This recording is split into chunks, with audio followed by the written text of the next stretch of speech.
Hello friends, welcome to my channel Edufile. आज के इस वीडियो में हम लोग मैट्रिक स्पेस के बारे में समझेंगे। मैट्रिक स्पेस क्या होता है इसको हम लोग यहाँ पे जानेंगे। तो सबसे पहले चलिए मैट्रिक क्या होता है इसको समझते हैं। मैट्रिक यानी कि डिस्टेंस फंक्शन, तभी हमको मैट्रिक स्पेस समझ में आएगा। तो जैसे कि मैं आपसे पूछूं कि लखनऊ टू दिल्ली डिस्टेंस कितनी है, तो आप मुझे बताएंगे 500 kilometre.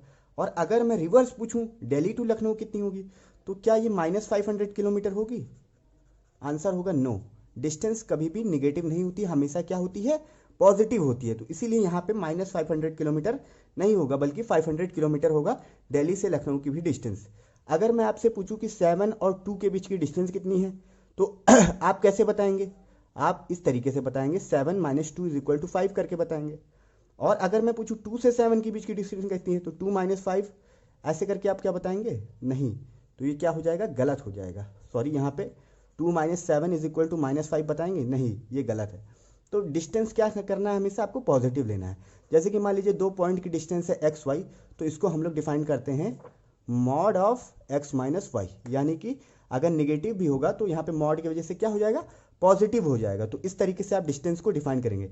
D x of y, x, y = mod of x - y। इस तरीके से हम डिस्टेंस को डिफाइन करते हैं। तो ये हो गया हमारा डिस्टेंस, यानी कि इसको आप कह सकते हैं मैट्रिक डिस्टेंस फंक्शन, या फिर आप मैट्रिक कह सकते हैं। अब क्या करना है, हमें यहाँ पे एक सेट लेना है, जैसा कि डिफिनेशन कह रहा है वैसा हम चलेंगे। एक हमें सेट लेना है x जो कि नॉन एम्प्टी हो। तो x = यहाँ पे हम ले लेते हैं, मान लीजिए 1 2 3 इस तरीके से।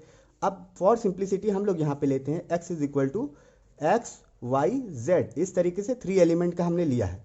तो अब हमें क्या करना है, एक मैपिंग करनी है d of x cross x। d यहाँ पे मैट्रिक है, और जो कि x क्रॉस x में होगा। तो कैसे होगा इसको देखते हैं।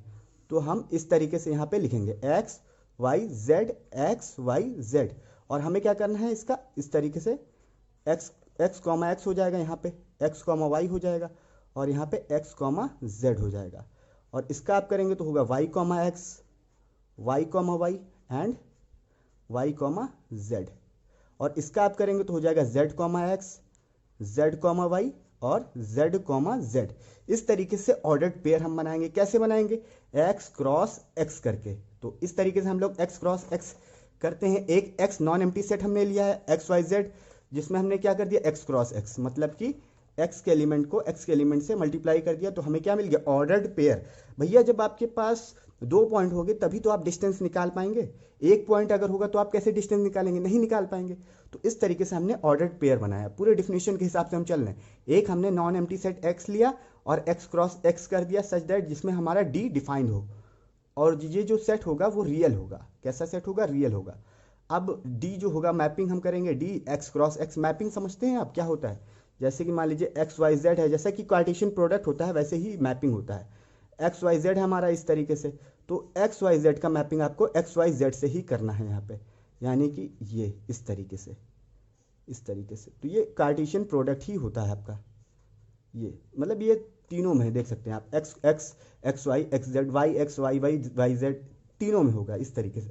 तो इस तरीके से हम मैपिंग कैसे समझ सकते हैं क्या होता है, कार्टेशियन प्रोडक्ट ही आप समझिए इजी लैंग्वेज में। तो हमने क्या किया, एक एक्स नॉन एम्प्टी सेट लिया है, फिर क्या किया हमने, एक्स क्रॉस एक्स निकाला है जो कि सेट ऑफ रियल हो, और उसमें हम एक डिस्टेंस फंक्शन डिफाइन करेंगे। एक क्या, बहुत सारे डिस्टेंस फंक्शन आप डिफाइन कर सकते हैं। तो डिस्टेंस फंक्शन कैसे आप डिफाइन करेंगे, जैसे कि मान लीजिए एक्स एक्स है या फिर एक्स वाई है, तो इसको हम लिखते हैं डी एक्स कॉमा वाई, और ये क्या होता है, मॉड ऑफ x - y। इस तरीके से हम लोग डिस्टेंस फंक्शन डिफाइन करते हैं। तो ये आपको समझ में आया, d x comma y = mod of x - y। ये हमारा क्या है, डिस्टेंस फंक्शन। इसको आप लोग मैट्रिक कहेंगे। क्या कहेंगे, मैट्रिक। अब ये तो आपका मैट्रिक आपको पता चल गया, मैट्रिक क्या होता है। मैट्रिक आपको पता चल गया, एक हमको सेट लेना है और उसको डिफाइन करना है एक्स क्रॉस एक्स में, जो कि क्या हो, सेट ऑफ रियल हो। एक्स क्रॉस एक्स कैसे निकालते हैं ये भी आपको पता चल गया। तो इस तरीके से मैट्रिक। तो अब जो ये मैट्रिक होता है वो कुछ कंडीशंस को सेटिस्फाई करता है, कुछ एक्सियम्स को सेटिस्फाई करता है। इफ का मतलब होता है इफ एंड ओनली इफ, ये मैट्रिक होगा तो कब होगा। तो यहाँ पे देखिए कंडीशन ये है कि d x comma y greater than और इक्वल टू 0। मतलब ये है कि अगर आप किन्हीं 2 पॉइंट के बीच का डिस्टेंस लेंगे तो या तो वो ग्रेटर देन होगा 0 से, या तो 0 होगा। 0 कब होगा इसको मैं अभी बाद में बताऊंगा। जैसे मान लीजिए आप यहाँ पे डिस्टेंस ले रहे हैं 2,3 का, 2 और 3 के बीच का डिस्टेंस कितना होगा, 1 होगा। कितना होगा, 1 होगा। तो यहाँ पे डिस्टेंस जो होगा वो ग्रेटर देन 1 होगा for all x y belongs to x, यानी कोई भी एक्स और वाई पॉइंट हो हमारे सेट में एक्स में, तो डिस्टेंस जो होगा हमेशा क्या होगा, नॉन नेगेटिव होगा। अब यहाँ पे एक इक्वल भी लगा हुआ है, तो इस कंडीशन को भी देखते हैं। डिस्टेंस ग्रेटर देन जीरो होगा, ये हम समझ गए। अब सेकंड एक्सियोम है कि डिस्टेंस जो हो जीरो हो। कब जीरो होगा, जब दोनों पॉइंट सेम होंगे। जैसे कि मान लीजिए मैंने कह दिया कोई पॉइंट है 2, तो 2 से 2 की डिस्टेंस कितनी होगी, जीरो होगी। तो इसका मतलब ये है कि अगर हम सेम पॉइंट से उसी पॉइंट की डिस्टेंस निकालें तो क्या होगा, जीरो होगा। ये है हमारी सेकंड कंडीशन।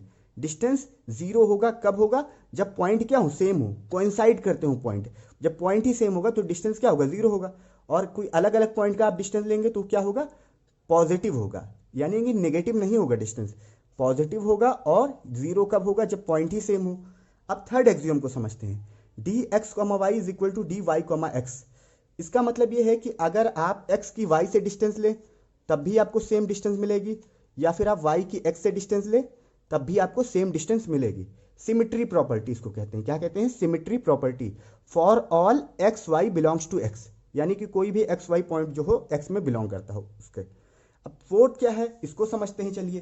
तो फोर्थ प्रॉपर्टी है D x comma Y less than और equal to D x comma Z plus D Z comma Y. इसको समझते हैं, इसको हम लोग कहते हैं ट्रायंगल इनइक्वालिटी। इसको समझते हैं, देखिए जैसे कि मान लीजिए हमारे पास कोई इस तरीके से एक ट्रायंगल है। यहाँ पे हमने इसको नाम दे दिया A X, B of Y point यहाँ पे है हमारा, और सी हमारा यहाँ पे जेड पॉइंट है। तो यहाँ पे डिस्टेंस क्या होगा, डी एक्स कॉमा वाई। इस तरीके से यहाँ पे हमारा डिस्टेंस एक्स कॉमा वाई होगा डी, और यहाँ पे क्या होगा डी वाई कॉमा जेड, और यहाँ पे डिस्टेंस क्या होगा डी जेड कॉमा एक्स, इस तरीके से। तो यही तो है triangle inequality, D x comma Y less than और equal to D x comma Z plus D Z comma Y. अब देखिए इसको समझिए, यहाँ पे अगर आप एक्स से वाई की डिस्टेंस लेंगे तो वो डिस्टेंस जो होगी हमेशा क्या होगी, छोटी होगी इन दोनों डिस्टेंस के कंपैरिजन में। इन दो डिस्टेंस को आप सम करेंगे तो ये डिस्टेंस क्या होगी, हमेशा छोटी होगी। ये होती है ट्रायंगल इनइक्वालिटी। आपने क्लास 9th में ही शायद पढ़ा होगा, क्लास 6, 7, 8 में ही पढ़ा होगा कि भैया हमेशा ट्रायंगल में क्या होता है कि अगर आप दो साइड को सम करते हो तो वो हमेशा तीसरी साइड से बड़ी ही आएगी। जैसे कि मान लीजिए कोई भी ट्रायंगल आप यहाँ पे बनाइए इस तरीके से ए बी सी, तो अगर आप दो साइड को सम कर रहे हो यानी a B plus B c कर रहे हो तो वो हमेशा क्या होगा, ग्रेटर देन ए सी आएगा। A B plus B C always greater than A C. ये अब भैया यहाँ पे जो है इक्वल भी आता है, तो इसके बारे में कैसे समझे हम ट्रायंगल इनइक्वालिटी में। तो इक्वल कब आएगा, इक्वल तब आएगा जब जो हमारा जो पॉइंट होंगे वो स्ट्रेट लाइन में होंगे। कैसे होंगे, स्ट्रेट लाइन में। तब ट्रायंगल आपका बनेगा ही नहीं, ट्रायंगल आपका नहीं बनेगा। अगर ये A B plus B C is equal to A C आप कर रहे हैं तो आपका ट्रायंगल नहीं बनेगा, पॉसिबल नहीं होगा। तो ये होता है इक्वलिटी कंडीशन। तो ये हमारा फोर्थ कंडीशन है जिसको हम लोग कहते हैं ट्रायंगुलर इनइक्वालिटी। तो ये चारों कंडीशन किसकी हैं, मैट्रिक की हैं, यानी कि डिस्टेंस फंक्शन की कंडीशन है। तो मैट्रिक स्पेस क्या होता है, तो ये हमने समझा डिस्टेंस फंक्शन यानी कि डी, यानी कि मैट्रिक क्या होता है। अब हम लोग मैट्रिक स्पेस समझते हैं। तो if d is a metric for x, अगर डी मैट्रिक है एक्स सेट के लिए, कोई सेट हमने एक्स लिया था, यहाँ पे क्या लिया था एक्स वाई जेड, तो डी अगर मैट्रिक है एक्स सेट के लिए तो order pair x comma D को हम लोग कहते हैं मैट्रिक स्पेस। क्या कहते हैं, मैट्रिक स्पेस। तो इस तरीके से हम लोग मैट्रिक स्पेस को डिनोट करते हैं। X comma D is called है मैट्रिक स्पेस। और ये एक्सियोम्स आपको आई होप आपको क्लियर होंगे और इसका रियल लाइफ में मीनिंग भी आपको क्लियर हो गया होगा। इस तरीके से देख सकते हैं, यहाँ पे हम लोग डिस्टेंस निकाल सकते हैं।